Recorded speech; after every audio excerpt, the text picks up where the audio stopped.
And now for the politics. 1. In what month did Canada have a federal election?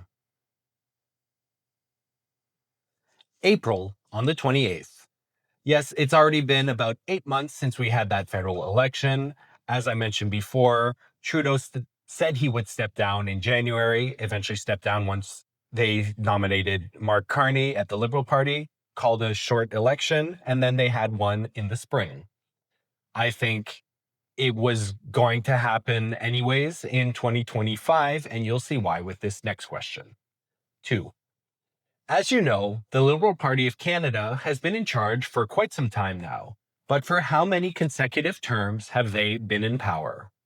So you could pause for time if you want to, just think about it. This is their fourth consecutive term, and the elections were held in 2025, 2021, 2019, and 2015. So just to refresh your memory a bit, in Canada, elections are supposed to be every 4 years, but they can be called before that, or they can be delayed in emergency responses, like in time of war, for example. In 2015, it was a normal election cycle because that previous election had been in 2011. So Trudeau won for the first time in 2015. In 2019, it went on as scheduled. In 2021, there was an early election called due to a vote of non-confidence. And in 2025, the Liberals asked the Governor General to call an early election, although it was going to happen this year anyways. I've previously covered Canadian politics in other videos, and to be perfectly honest, it's quite rare to have a party in power for over 10 years. So the fact that they'll be in there until maybe 2029 is kind of crazy. But we'll see what happens in the next few years. There could be another early election called. 3. In late November, what Liberal MP resigned from his role as minister in response to environmental concerns over a pipeline Memorandum of Understanding signed with Alberta? So there was a minister who resigned, and previously, and he's probably best known as Minister of Environment. This was Stephen Guilbeault, and he was first elected to Parliament in 2019. He had been a minister since he was elected, and he's best known as being an environmental activist. And now he's considered what is called a backbench MP for the Liberal Party, meaning that he's a member of the party in power, but he doesn't hold a minister role, which comes with additional responsibilities as well as benefits. So the answer was Stephen Guilbeault. 4. Prime Minister Mark Carney said he would commit what percentage of Canada's GDP to defense spending by 2035? This has to do with NATO and what countries are supposed to spend on the military and defense. So the target within 10 years is to spend 5% of GDP on defense spending. For context, in 2023, it was about 1.3%, and in 2024, 1.4%.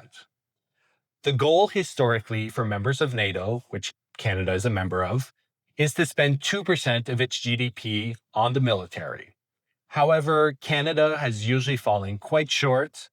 The last time that it was over 2% or about 2% was in 1988. So to go from about 1.4 in 2024 to 5% in 2035 is over tripling that amount. So you'll definitely notice a difference if we actually reach that number. And part of the reason why is, once again, the US applying pressure on Canada to make certain political decisions. However, the other members of NATO, like in Europe, have also stated their frustration with Canada and the fact that it's not spending enough of its budget on defense. We'll see what happens there, but 5% seems pretty ambitious, and I'll leave it at that. 5. To address Canada's housing problem, the Liberals have promised to build how many homes per year? This is one that's maybe tough to know if you're not familiar with the figures, but rounded up to the nearest 100,000. So they promised to build 500,000 homes per year. If that sounds like a lot, it's probably because it is. And according to TD Canada Trust, this is a lofty task as the high water mark for completions in Canada is 260,000 per year, reached in 1974.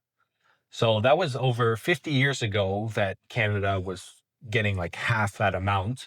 But more recently, in the mid 2000s, Canada was building around 220,000 homes per year. So I really don't think that this one's going to happen. There's a few issues at hand.